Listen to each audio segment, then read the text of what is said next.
episode 104 of the Lowdown Radio Show, presented by advrider.com. I'm Neil Graham. Most of us ride to get away from it all. Rare is it that a motorcycle is used to get straight into the middle of a mess. But that's exactly what journalist, photographer, and philanthropist Neale Bayly did. With a GS on loan from BMW in Munich, Neale rode straight to a Ukraine on the verge of war, and he's been back multiple times in the years since.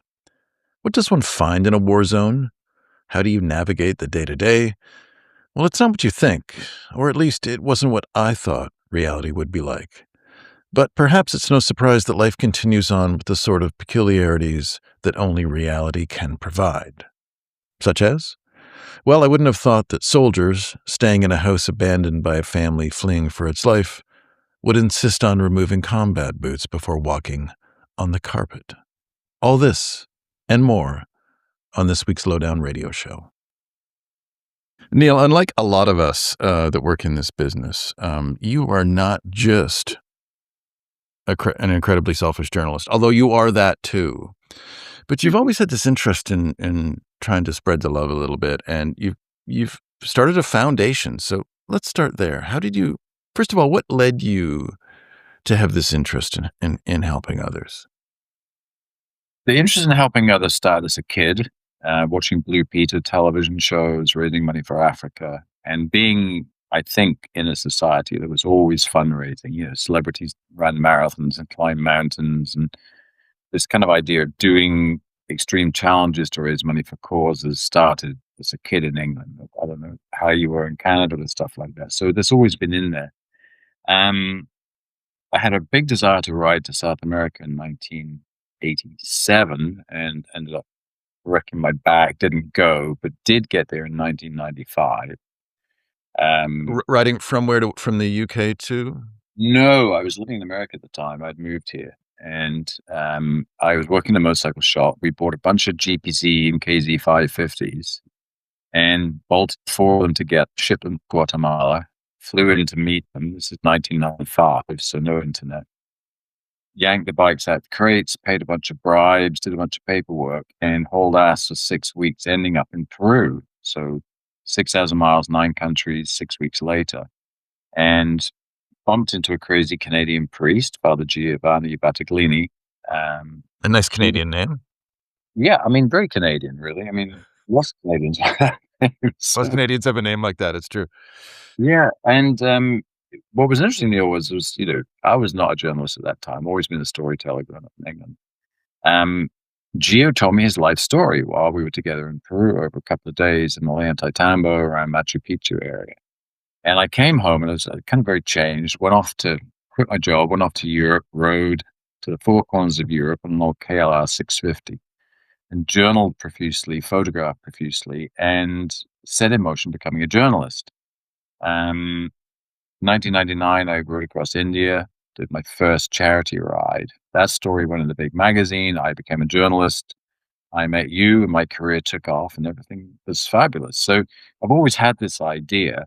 By 2008, I had gone back to Peru, to the orphanage that Father Giovanni used to look after, because I found out he had passed away. I went with his sister. That inspired me to the idea, how do I raise money? So I decided I would do a television show. Went back in 2009, rode all around Peru, mapping the country.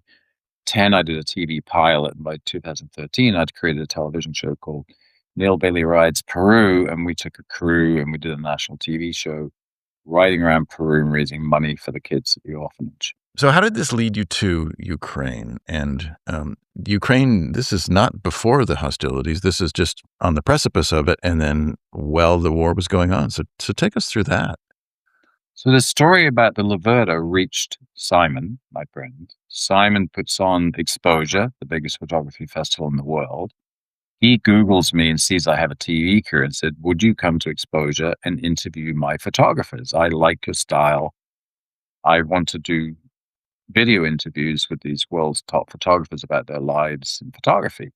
That led me to the Middle East, and I started to deep dive into interviews with conflict journalists, Pulitzer Prize winners, New York Times, Washington Post. I mean, some of the most famous photographers in the world, which was completely random. And had it not been for my Laverda and Simon finding me, I'd never been there. So I it suddenly started to become really interesting to why do these journalists go into conflict zones? Why do they do what they're doing? And in 2022, I was back in the Middle East in early February as Russia was amassing troops on the border of Ukraine. So a lot of the conversations during that particular exposure were, would Russia attack? And a lot of, not a lot, but a number of the journalists who we were around were changing plans and preparing and getting ready to head to Ukraine in case the conflict broke out. So the Ukrainian situation was very much on my mind in mid-February 2022. Plus, I was having this big question in my mind of why do these guys do what they're doing and who tells their stories? So when I came home, very quickly after I came home, the war broke out and the full-scale invasion broke out.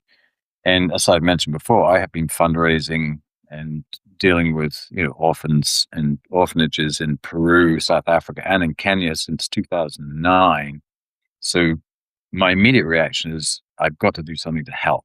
I just had no other thought. And as I was in that thought process, one of the photographers I'd interviewed called me from Ukraine, and that he was actually riding a cheap Chinese motorcycle to cover the very long lines of refugees that were trying to escape Ukraine at that time. There were 30-kilometer lines of people waiting to get into Poland and no way of getting past these lines in a car. Right. The motorcycle was the way that he was able to cover those stories. So I put a call into BMW, and I've been a BMW ambassador for a number of years. I can speak at dealerships about the work that I've done with BMW.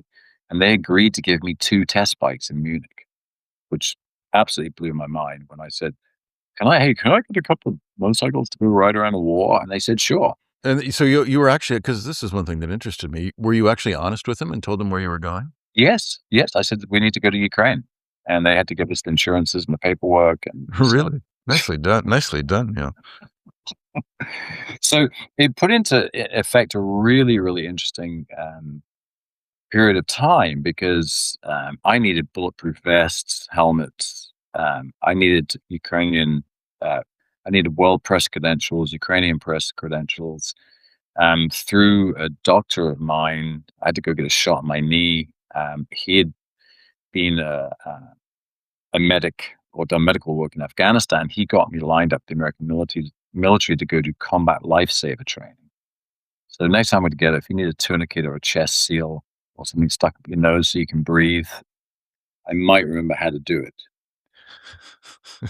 But while you were going through this process, well, first of all, a couple of questions. Well, before, because most of us haven't been in a country that's on the verge of attack. Although lately in Canada, we are a little nervous. But what's the feeling like in the country? I mean, can you give me a sense of what the vibe was like amongst regular people that you met? Inside Ukraine. Inside Ukraine, was it this sense of doom, or were they naive, or?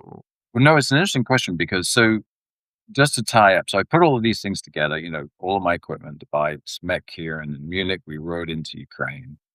And of course, our first stop was in Western Ukraine. And this was fairly early after the full-scale invasion. And it's really interesting that you asked that question because in 2022, Ukraine felt like a tinderbox. Everybody was on edge. Mhm. Nobody had, at that point, adjusted to what this war was.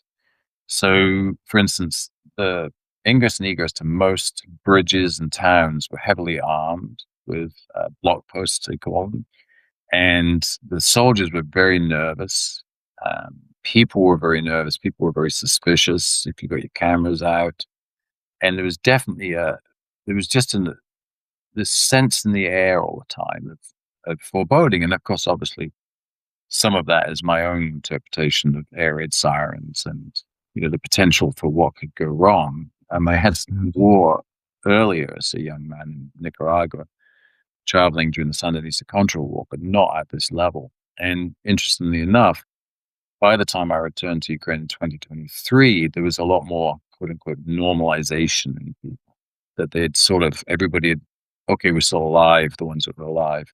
This is how we're acting. So 2022 is very, very tense all the time. So interestingly enough, less tense once the war began. It was the anticipation, it sounds like, was even more stressful than the actual Yeah, invasion. because nobody knew if the Russians, especially in Western Ukraine, were to come through from Belarus. Nobody knew what was going to go on. Right. The Battle of Kyiv had passed by the time we got there. They'd pushed the Russians back out of Bucha, had been hostile.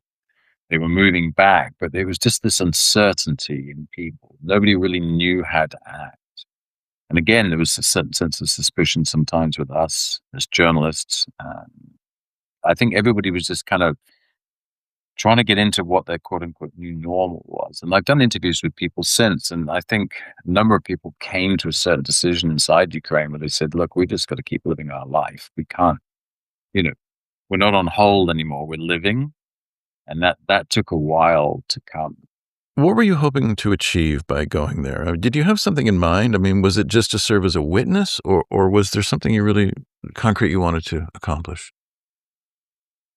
In my mind, when I went in 2022, one of my primary thoughts was to look at the life of a conflict journalist and why he or she did what they did and how the impact was. Because almost as a voyeur to the situation. And obviously, if there was anything I could do to help, I was looking for a project. As I said prior to that, I support orphanages in Peru. We've built community centers and houses in South Africa. I've done farming and aid projects in Kenya. So there's definitely part of my persona is that there's going to be some need that I need to find, that I want to help with. And that transpired that we were introduced to the Children's Hospital in Lviv, and we're still connected. So we started fundraising. And in fact, I was fundraising along the way through social media, which doesn't really happen so much. I don't make much money through social media anymore. There's been some big changes here in the States, and people's attitudes are very different.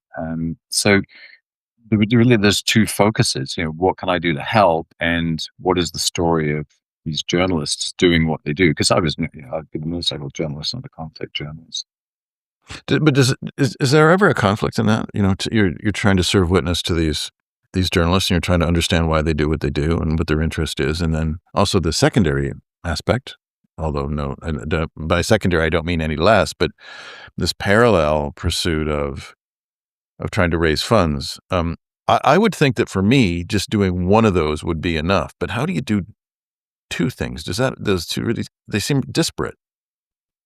I think I've been doing it since 2009, so this seems quite normal. And my TV show was about raising money. It was kind of combining the two. Back in '08, back in the spring of 2009, I had a TV show called Tripping on Two Wheels National Network, and we rode around the world. Um, we went to Sicily, went to Italy, went to Quebec, and we went around having a nice time. Family show, father, son, and myself. And at the same time, I'd started my foundation, Wellspring, raising money for kids in Peru.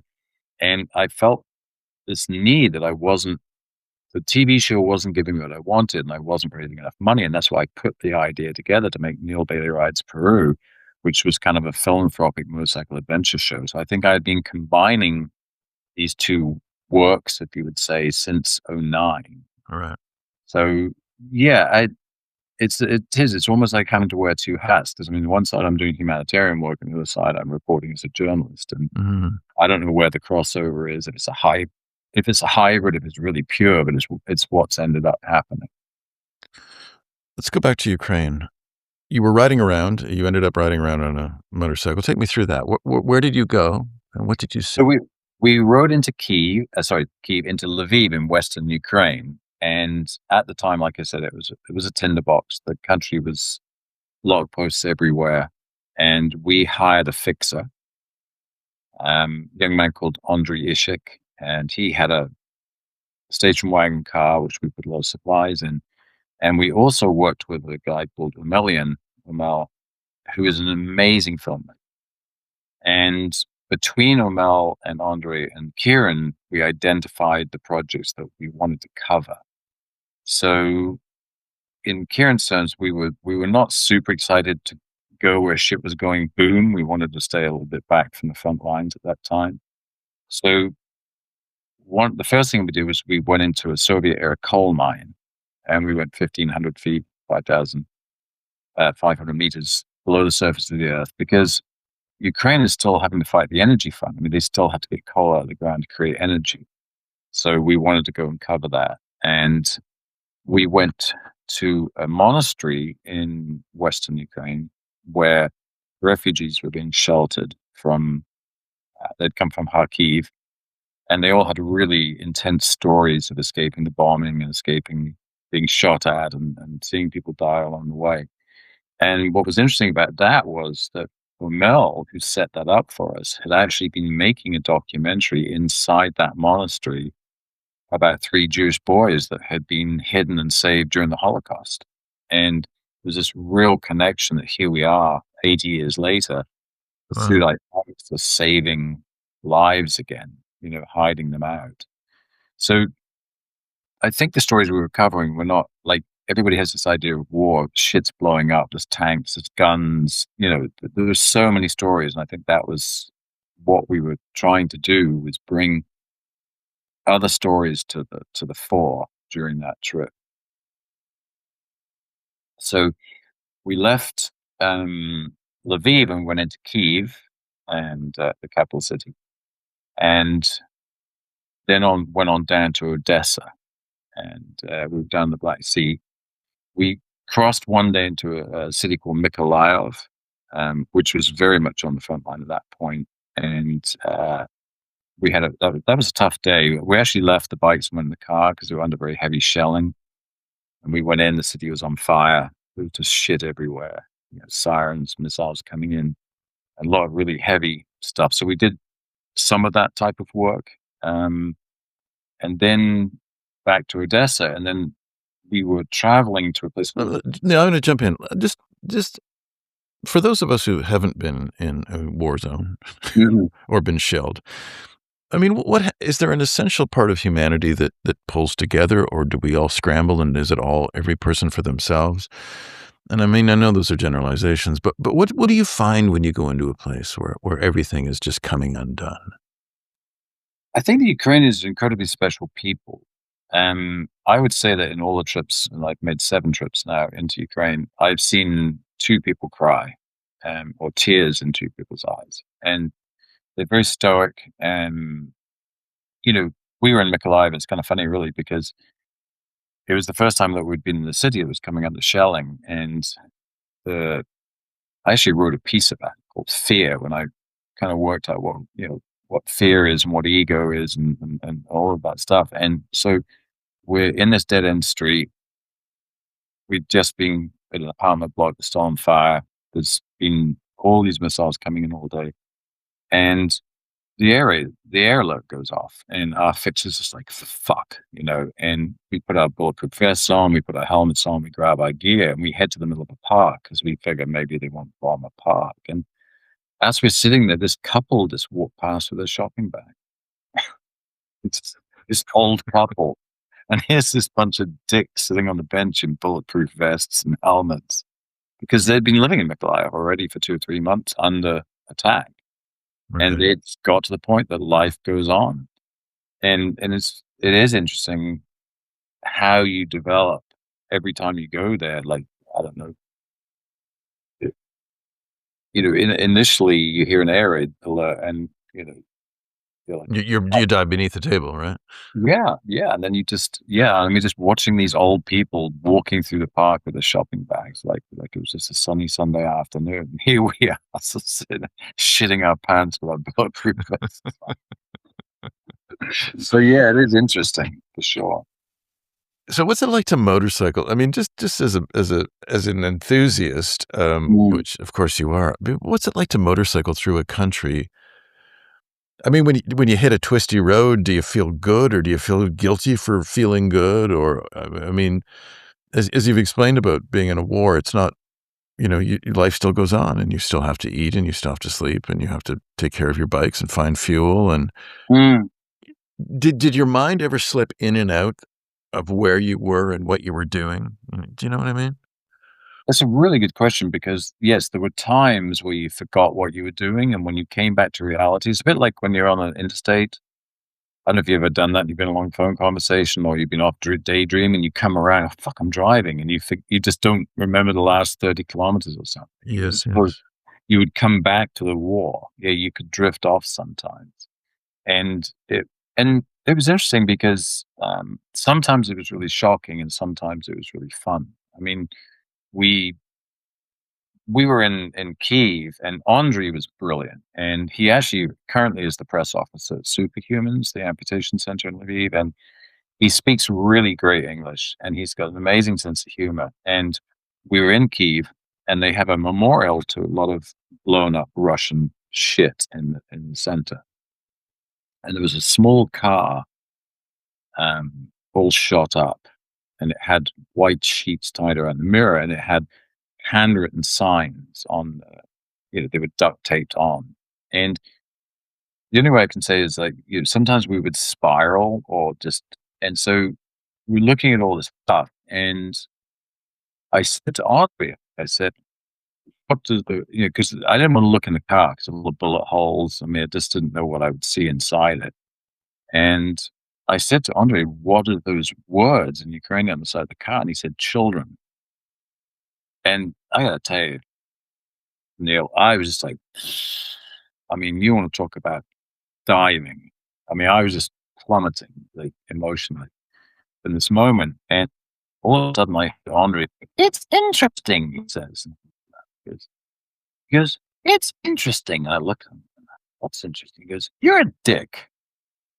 I'm like, because you come here and you talk about motorcycles and things and, the shit that I talk about because I'm a dick. He says, but then you come to Ukraine, he says, and you do something good. He says, maybe you're a saint dick.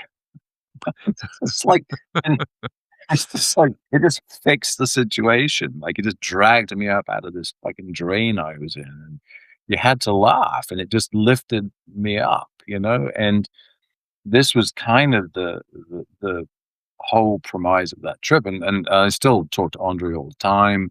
I see him every time I go to Lviv. We message all the time. I mean, I feel like he's like a son. I mean, we are so bonded from this experience. And he had his moments too. We had left Odessa, and it had been really heavy going into Odessa. A lot of shit hitting on the way in, hitting on the way out. And we were going to the town of Vinnytsia, and we stopped to photograph the grain harvest because I don't know if how much you were hearing at the time, but in 2022, one of the big stories in Ukraine was that Russia was blockading the Black Sea, and Ukraine couldn't get the grain out, and the whole of Right, that yeah, I do Odessa remember that, region, yeah. Odessa usually region is shipping in grain. So all of the roads around the Moldovan border, there was trucks everywhere trying to get this grain out. So on our way, we were going to go to Vinnytsia for lunch, and on our way there, we stopped to photograph some combine harvesters and trucks and grain because this was a big story. And Kieran was on a combine harvester, and I'm hitching rides with these old Soviet era trucks, taking the grain back to the barns, and we're learning about, I think they were making 10 cents on the dollar at the time, but they were still bringing the harvest in. And suddenly, Andre goes completely dark, and I turn around, and Vinnytsia had just been hit with 3 cruise missiles in the center of the city, right where we were supposed to go. And the reports through mail already that were 8 or 10 people dead. The body count was rising. And suddenly, this beautiful day with the sunshine and the grain and the harvest and us having kind of a fun day, it goes to black again. And we got on our bikes and we rode like hell into Vinnytsia. We go in, and obviously with our press credentials, we can get through all the blockades, and the shit's still on fire. 25 people died, numerous people injured. And I ended up writing a short piece about it for an article called Shock, because I was just absolutely in shock. There was trams blown out, there were buildings blown out, there was bits of humans scattered around, there was shit on fire. You've just never seen anything like the devastation. And we probably spent about 3 hours in it. I don't think we spoke. Like, nobody could speak. We were just kind of in our own macabre world of just what is this? So again, that sort of up and down, up and Yeah. down. And when we left Vineyards that day, we went to a place called Genovese. We had to meet a TV crew. We were filming a piece of Voices of America, and Andre he just went in a hole. He just grabbed a bottle of whiskey and disappeared. And he was just drunk off his ass. I mean, he just couldn't deal. His people. So, the following day we had to kind of spend our day bringing him back up. So I think it was very much a kind of an up and down. Your emotions would go very high and go very low. Yes. And I'd said this at one point to somebody, if your life is a musical score, Ukraine gave you the lowest notes and the highest notes you've ever had. I don't think you stretch yourself that much in regular life, or I don't think I've stretched myself that much. We think that we are desensitized because, they always talk about, we've seen so many images of death portrayed in movies and television. I mean, we've all seen hundreds, thousands of people die. Law and Order and everything imaginable. What's the difference when you witness it in person? Well, if you go back to being a kid, so my mom and dad went through the Second World War, as did my grandparents. And growing up in the 60s, the Brits were still winning the war on Sunday afternoons on black and white movies.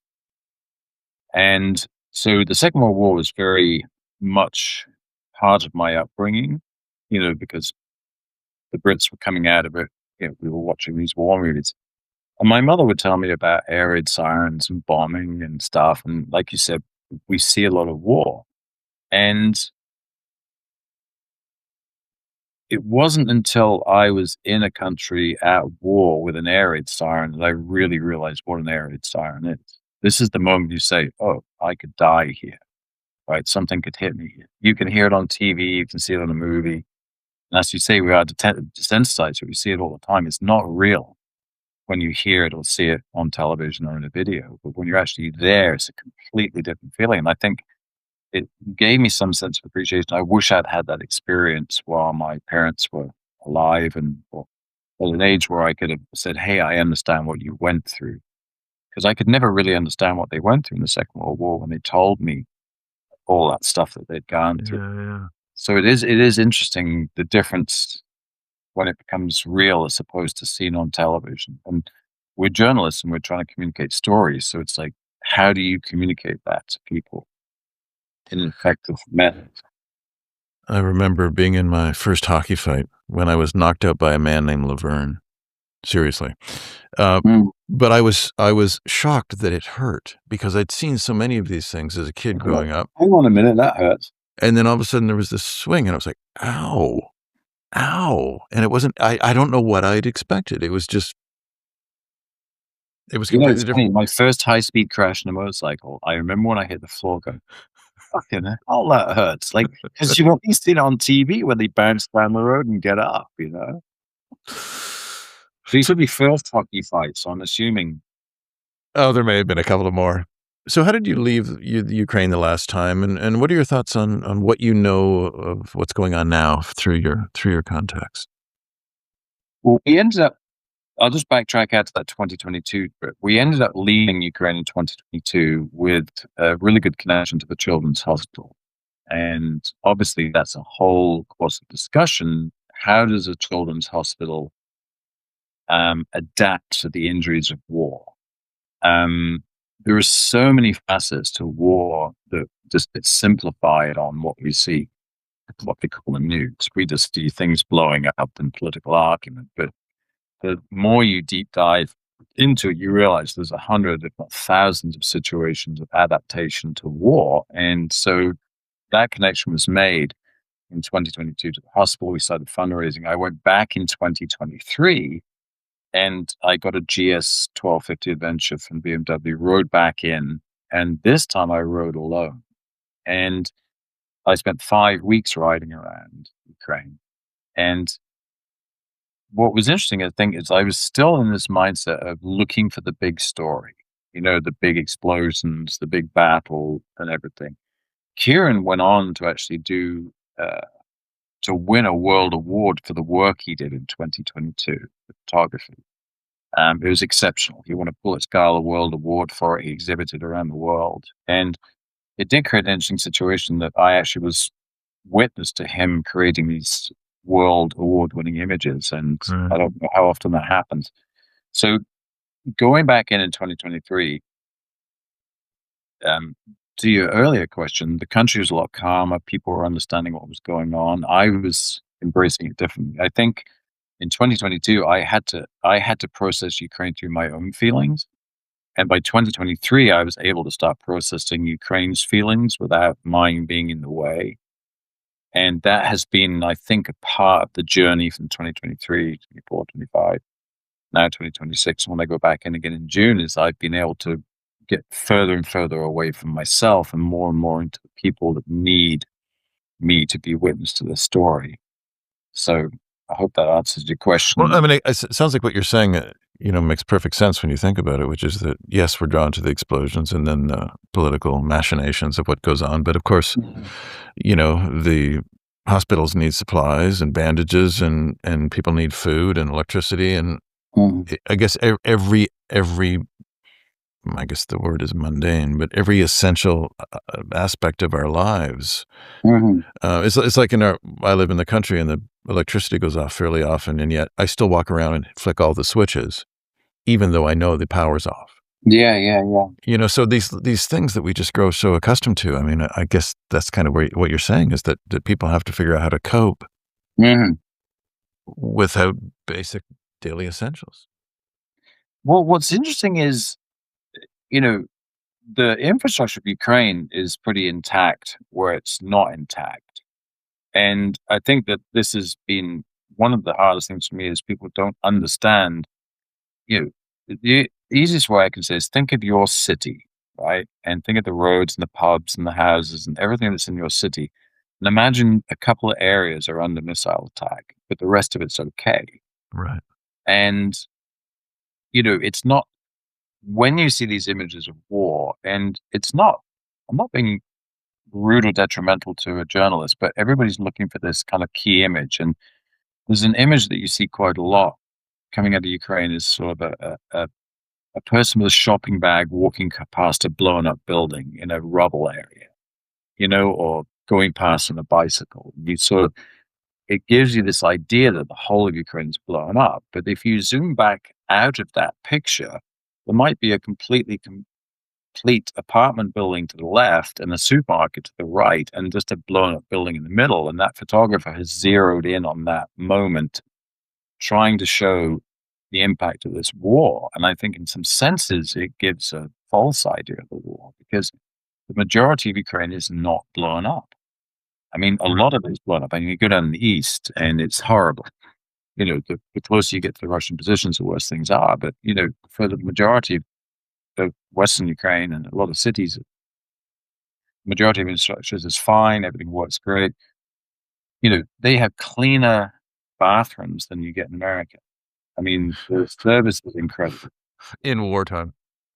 Yeah, and there's so many things that you just find are so strange. I mean, right now, Sloviansk is a very dangerous place. We couldn't get into Sloviansk just last month because of the drones, and it's just too dangerous. But just 2 years ago, we were in there having lunch, and all these soldiers come in, right? And these are guys that are fighting on the front lines. They're seeing unimaginable things every day. And they hold the door open for you, and they're incredibly polite. And there's all these beautiful ladies behind this lovely buffet making home-cooked food. And there's this sense of order and politeness and stuff where if you sort of sat there and someone said, you're in the middle of a war here. You're like, how do they have such an orderly society? How are they so polite? How is everybody so easygoing on this stuff? It really is interesting. I mean, like I said, I've only seen 2 people with a tear in their eye. I mean, people hold it together. And yeah, it's a remarkable thing to be there to try and it's very hard to try and explain to people when you leave, what actually it's like to be in a country that's at war because so much of it is quite normal.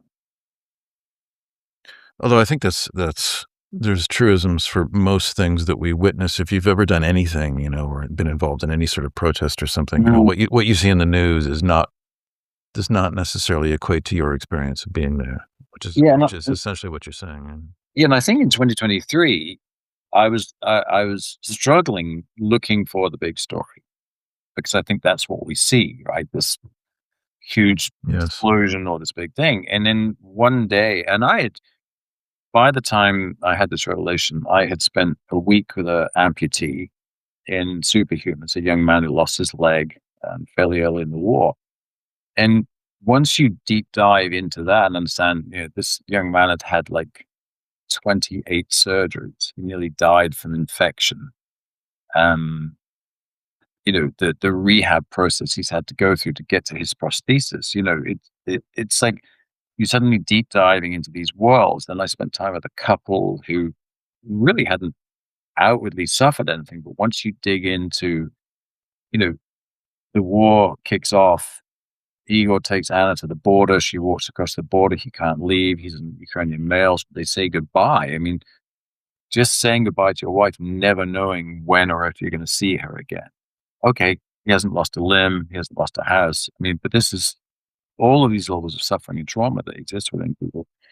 And then that led me into a preacher who builds houses who had gone into Bucha after the massacre and what he saw and what he did. And then that led me to aid agencies, people who lived under occupation. A guy called Roman who'd been tortured for 54 days in a Russian prison. So, a dead body collector. What's a dead body collector? Who even thinks about dead body collection? But if you're a parent and your son goes to war and he dies on the front lines, you want to bury him. You need closure. Somebody has to go get that body. The military doesn't have time to be, all the time finding these bodies and bringing them back. So it was just this constant journey into these stories that you might not think about when you think of, like, we have a very limited black and white idea of what war is. Yeah, yes, we so do. many facets to it. And it led me to an extraordinary lady called Victoria, who builds drones and bombs and supplies them to the military. Well, Kherson is one of the most violent and dangerous regions, and she takes them there, and she took me in with her, and it was just one of the wildest days you can imagine. And I think in your mind, when you think of a woman making drones and bombs, we kind of have some Hollywood imagery idea of us, Angelina Jolie, or, the lady in Terminator with muscles and bullets and guns and jeeps. And, like, we have this very macho. The cliche, yeah. And Victoria shows up. She has waist-length hair. She's wearing little cut-off shorts, Roman sandals, an off-the-shoulder T-shirt, and she's driving a white Jaguar SUV with leather seats. And we have a trunk full of drones and bombs, and we're driving into the city under attack. And she's sort of navigating around bomb holes. There's artillery going off, missiles coming in, soldiers sticking guns in the window. She's bullshitting her way in, and we're meeting with military people. It's like your mind is just all over the place all the time. It's not what you think at any one time.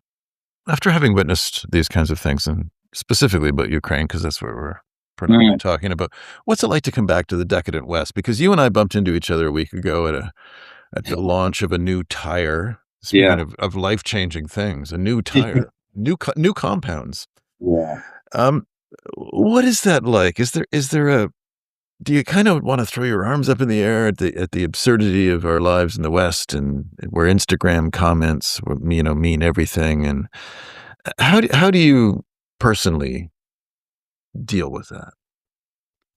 I think in the early years it was a bit difficult, and it's like first couple of times I sort of took off to England afterwards and disappeared to Scotland, kind of went walking in the woods and sort of get my head wrapped around it. But it is a little bit difficult because you have to understand that you're leaving one reality and going into another, and the reality that people are living in here is their reality. And to overlay those two realities doesn't work. My life could seem quite trite and easy compared to a soldier fighting on the front lines. I experienced a little bit of war, raised a little bit of money, did a retired test. So it's just a matter of adjustment. You have to try and adjust your mind to understand that everybody's reality is everybody's reality. And that took a bit of doing. So yeah, thank you. It's a great question that people don't often ask. Yeah, I have to I have to consciously sort of adjust. And then what I realize is, for the most part, it's like I just come back from Narnia. I mean, I was telling a story the other day. Um, I was just down in the front lines less than 2 weeks before I saw you guys at a tire test, where it's all so important that we test this new compound of tire for our motorcycles. And we were staying in, I'd like to say safe house, but the one we stayed in before got blown up, so I wouldn't say it's a safe house. But we were staying in this house that had been commandeered by the military, and our immediate commander assigns us a couple of guys to kind of run us around because it's very, very close to the front lines. And so they make us dinner, we go to bed, and I'm billeted in this little girl's room in the house. So what's happened is, when the Russians invaded, obviously that family just grabbed a backpack of clothes and ran. And that area has been deoccupied now, so obviously there's no Russians there, and the Ukrainian military have taken over the house. And what's so interesting is, you're with these soldiers, you're in the middle of a fucking war, and you go to the house and you have to take your shoes off and put slippers on. Wow. Yeah, I mean, seriously. I mean, they're so respectful to these people's house.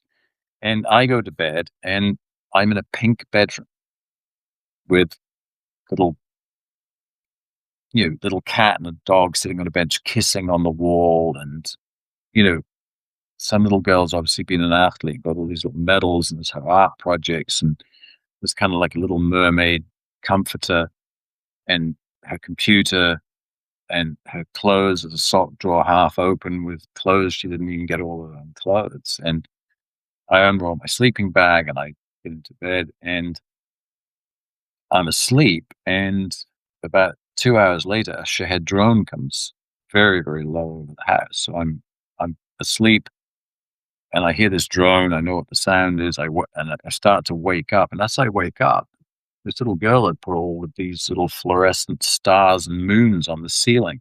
And I'm lying there in this pink room with little fluorescent moons and stars with a fucking drone going over the house. And you don't know if it's going to hit. You don't know how low it is. And then all of a sudden, it stops. The room fills with light and the explosion. And then you hear the explosion. And then the windows rattle.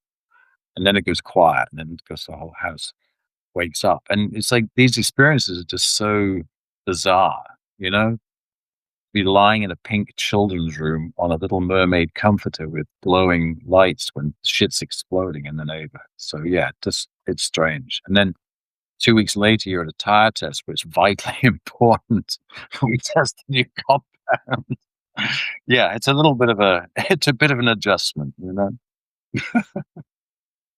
Neale, thank you so much for sharing with us today. I really appreciate you stopping in, and come on back and let's do another one, and we'll bullshit about motorcycle things. But I thought, given what's going on in Ukraine, I thought that this was an important first one. But will you come back and join me again? I will. And if I could just, finish up, and if anyone's still left awake after us rambling on, I just want to say, the people of Ukraine are absolutely amazing.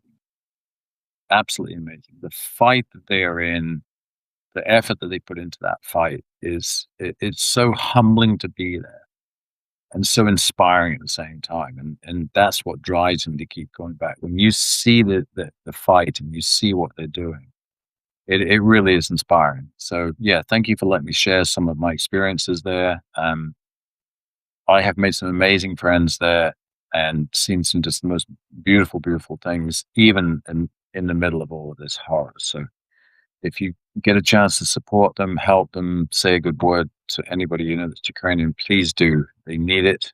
They're suffering more than they'll ever let you know. Thank you for listening to the Lowdown Radio Show.